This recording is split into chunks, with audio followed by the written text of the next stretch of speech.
የአማራ ፋኖ ህዝባዊ ሰራዊት አባይ ሸለቆ ብርጌድ የፋኖ ኃይሎች በዘመቻ ኮሎኔል ታደሰ ሸቴ ዛሬ ሌሊት ጀምሮ ከፍተኛ ተጋድሎዎችን ሲያደርጉ ውለዋል። በሸዋ ጠቅላይ ግዛት ሚንጃር አረርቲ ከተማ በተደረገ የደፈጣ ጥቃት ያገዛዙ ሁለት መስመራዊ መኮንኖች ከነአጃቢዎቻቸው መደምሰሳቸው ታውቋል። በትናንትናው ዕለት በአካባቢው ይንቀሳቀሱ የነበሩ የነበልባል ብርጌድ የፋኖ አባላት ባደረጉት ድንገተኛ ጥቃት ያገዛዙን ከፍተኛ ወታደራዊ አመራሮች በመደምሰስ ከ5 በላይ የነፍስ ወከፍ መሳሪያዎችንና አንድ ሬዲዮ መገናኛ መማረካቸውን ለማረጋገጥ ችለናል። አድማጭ ተመልካቾቻችን በዝርዝር እንመለከተዋለን።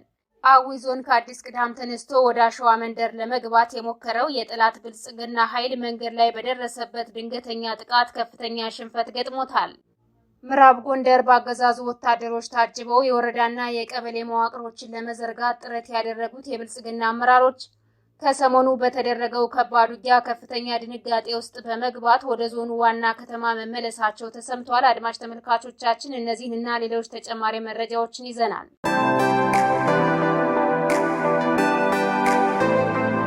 ሰላም ጤና ይስጥልን። የጥቁር አንበሳ ሚዲያ አድማጭ ተመልካቾቻችን እንደምን አምሽታችኋል? ዕለተ ማክሰኞ መጋቢት 2 2017 ዓ.ም መረጃዎችን ይዘን ቀርበናል። ከዜናዎቹ ጋር ሰናይታ ያለው ነኝ። አብራችሁን ቆዩ። ወደ ዝርዝር መረጃዎች አልፋለሁ።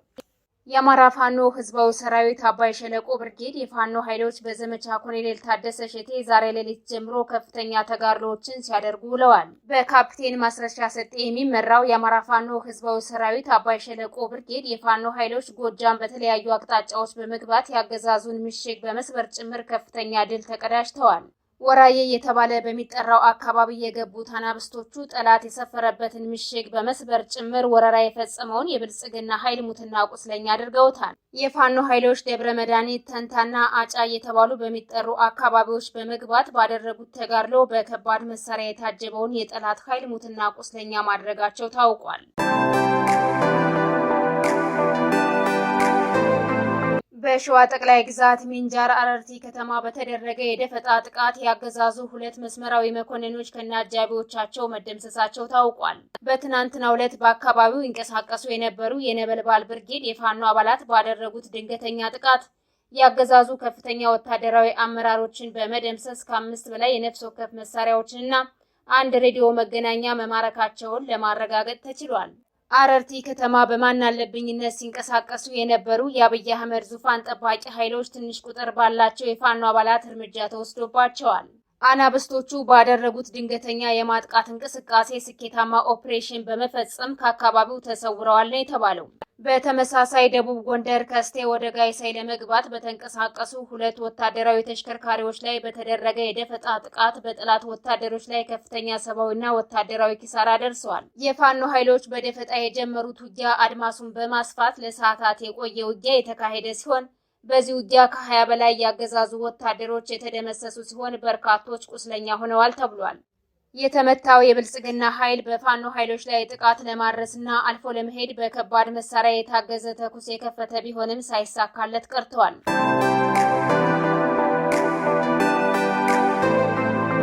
አዊ ዞን ከአዲስ ቅዳም ተነስቶ ወደ አዋሽ መንደር ለመግባት የሞከረው የጠላት ብልጽግና ኃይል መንገድ ላይ በደረሰበት ድንገተኛ ጥቃት ሽንፈት ገጥሞታል። በዚህ የደፈጣ ጥቃት በወታደራዊ ተሽከርካሪዎች ተሳፍረው የነበሩ የብልጽግና ወታደሮች ሙሉ ለሙሉ የተደመሰሱ ሲሆን ተሽከርካሪውና ከላይ ተጭኖ የነበረው ከባድ መሳሪያ ከጥቅም ውጭ ተደርጓል ተብሏል። የፋኖ ኃይሎች ገዢ ቦታዎችን በመያዝ ባደረጉት የደፈጣ ውጊያ በአብይ አህመድ ዙፋን ጠባቂ ወታደሮች ላይ ከፍተኛ ሰብአዊና ወታደራዊ ኪሳራዎችን አድርሰዋል።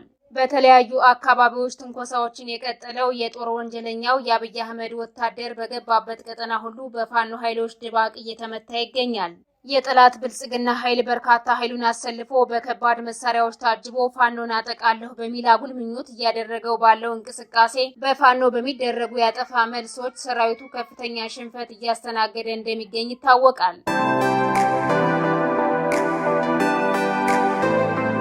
ምዕራብ ጎንደር በአገዛዙ ወታደሮች ታጅበው የወረዳና የቀበሌ መዋቅሮችን ለመዘርጋት ጥረት ያደረጉት የብልጽግና አመራሮች ከሰሞኑ በተደረገው ከባድ ውጊያ ከፍተኛ ድንጋጤ ውስጥ በመግባት ወደ ዞኑ ዋና ከተማ መመለሳቸው ተሰምቷል።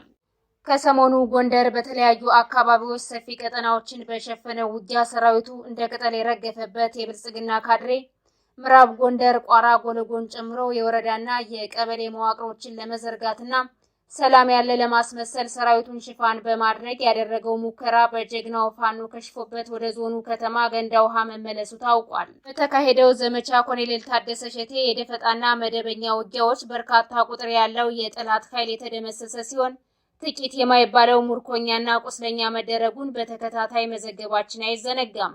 ከሰሞኑ ደቡብ ጎንደር ባንዳ ወደ ውጊያ ብቻ ከ20 በላይ ያገዛዙ ወታደሮች መማረካቸውንና የሚሊሻና የአድማ ብተና ኃይሎችን ጨምሮ በርካታ ቁጥር ያለው ራሱን መከላከያ ብሎ የሚጠራው ኃይል መደምሰሱ ይታወቃል።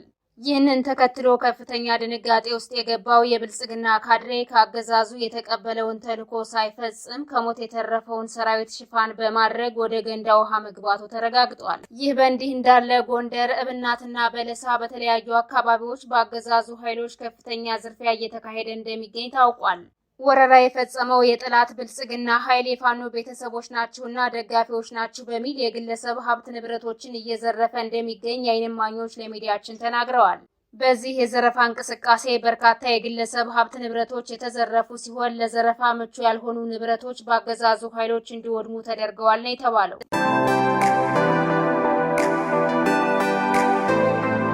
ወደ ሌሎች መረጃዎች ስናልፍ በትግራይ ክልል በጌታቸው ረዳና በደብረ ጽዮን መካከል ዛሬም ከፍተኛ ውጥረት ነግሷል። ጌታቸው ረዳ ትናንት ምሽት ባወጣው መግለጫ ጊዜያዊ አስተዳደሩን በኃይል ለማፍረስ የሚደረገው እንቅስቃሴ መቆም አለበት በሚል በመግለጫው ማስጠንቀቂያ ሰጥቷል። ጊዜያዊ አስተዳደሩን ለማፍረስ በነ ደብረ ጽዮን ቡድን በኩል ህገወጥ ወታደራዊ እንቅስቃሴ ተደርጎብኛል ያለው ጌታቸው ረዳም ይህ እንቅስቃሴ መቆም አለበት ሲል ማስጠንቀቂያ ሰጥቷል።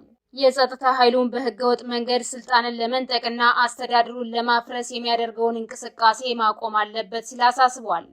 ለዚህ ህገወጥ እንቅስቃሴ ተባባሪ የጸጥታ ኃይሉ ነው በሚል ጌታቸው ረዳ በ3 የትግራይ ጄኔራሎች ላይ እገዳ ጥሏል። እነዚህ እገዳ የተጣለባቸው ጄኔራሎች ሜጀር ጄኔራል ዮሐንስ ወልደ ጊዮርጊስ፣ ብርጋዴር ጄኔራል ምግበ ኃይሌና ሜጀር ጄኔራል ማሾ በየነ ሲሆኑ እነዚህ ጄኔራሎች በሰራዊቱ ውስጥ ተቀባይነት ያላቸውና እርምጃ ይወስዳሉ ተብሎ ሲጠበቁ የነበሩ መሆናቸው ተመላክቷል። በተያዘም በትግራይ ክልል ትናንት ምሽት ከባድ ነገር ሊፈጠር ይችላል በሚል በአፋር ኮማንዶና ሄሊኮፕተር እንዲዘጋጅ መደረጉን ምንጮች ነግረውኛል ሲል ኢትዮ 360 ዘግቧል። ይህ ኃይል አካባቢውን እንዲከብ የተደረገው ምናልባትም ጌታቸውና ቡድኑን ለማዳን ሳይሆን እንዳልቀረም ተጠቁሟል። ህወሓት ከተለያዩ ክፍሎች የተውጣጡ ልዩ ስልጠና የወሰዱ የህወሓት ኃይሎች በመቀሌ ዙሪያ በ3 ስፍራዎች እንዲሰፍሩ መደረጋቸውም ተመላክቷል።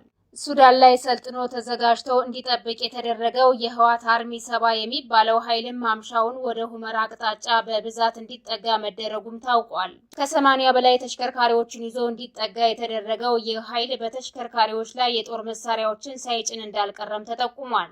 የተወደዳችሁና የተከበራችሁ አድማጭ ተመልካቾቻችን ለዛሬ ያዝንላችሁ መረጃዎች እነዚህን ይመስሉ ነበር። የዩቲዩብ ቻናላችንን ላይክ፣ ሼር፣ ሰብስክራይብ እንድታደርጉ በአክብሮት እንጠይቃለን።